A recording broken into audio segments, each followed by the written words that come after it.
name is Roy, and I am 2.5 Gamers' first guest reviewer, so check it out. Today, I will be reviewing the game known as Dark Souls. Let's start off this review with a little insight of the game. Most of us have heard of this game's insane difficulty that started off with Demon Souls. Note that this is not a sequel to Demon Souls by any way. Dark Souls stands as its own game with its own story, if there is a story to it. What I like about this game is how the developers show no love to us because the game punishes you to the point where you just want to drop the control and never play again. I know, it happened to me on Demon Souls, but hey, that's why cheats were invented. Wanting to prove myself that I can best this game, I set out on Dark Souls with no cheats in mind, just pure focus and patience.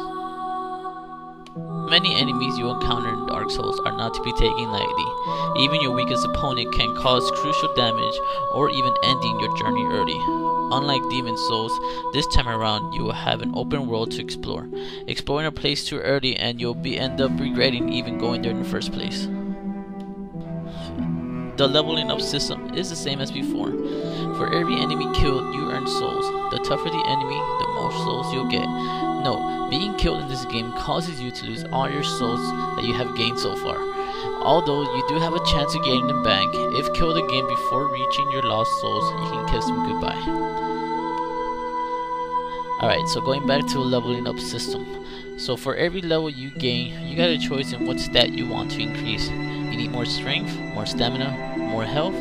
Well, choose wisely, as the required souls needed to level up increases after each level. One thing that should be taken into consideration is that every enemy in this game spawns at the same location every time. This should help a lot of players out there. So as for the story, there isn't much to go on. The only hidden what's going on in this world would be your opening sequence. You rise up as an undead, which is pretty much what I got out of the story. There are some NPCs in the game that will inform you on what's going on, but I doubt much people would care for it. Though this does not take the fun out of the game. Its difficulty is what will keep you coming back for more. For that being said, I would have to rate this game, or the story of the game, a 7 out of 10, for it lacks in the game. You'll care more in dealing damage to the Hydra than caring for what the annoying NPC has to say. So on to the weapons in Dark Souls. The weapons here come in all different shapes and sizes. You got your regular sword and shield combo, which might be the best way to start in my opinion. Later during the game, you pick up many other weapons such as axes, spears, bows, plus your wands, your talismans, and the powerful pyromancer glove. Within the world of Dark Souls are these 5 different blacksmiths that will strengthen your weapon and even empowering them with magic or upgrading your armor. Armor is crucial. If you wear too much, you can endure more hits, but leaving you feeling much more slower and heavier. Keeping track of your stamina bar is important because without it, it leaves you defenseless and unable to dodge, which dodging is crucial in this game. Alright, so onto graphics. This game is a beautiful game, but it's not the best looking game out there. The one scene that did catch my eye would be the part where you're inside a volcano, or even the opening cinematics, which really was like the best part of like the whole graphic-wise game.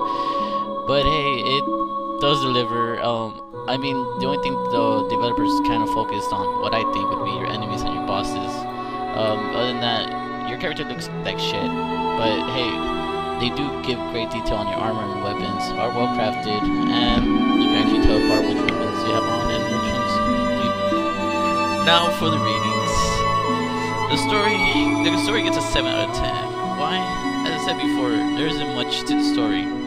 You're basically just thrown in there with sword and shield in hand, going around, just destroying your bosses, trying to pass the game, basically. Yeah. There isn't much going on, but what really gets you is like you actually want to know what's going on. Like, why did the Scaleless kill his Dragonkin, or why did this guy throw out miasma? You know what I'm saying?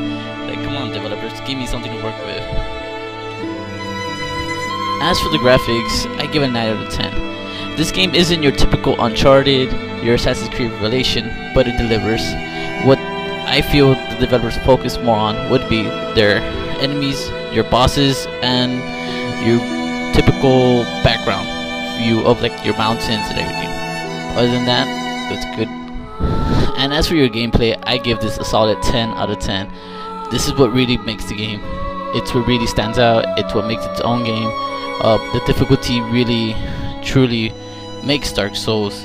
It keeps you coming back for more, and like I said, it has replay value, but just don't expect the game to get any easier. So my overall score out of this game would be a 9 out of 10. Thank you viewers for tuning in. This has been Roy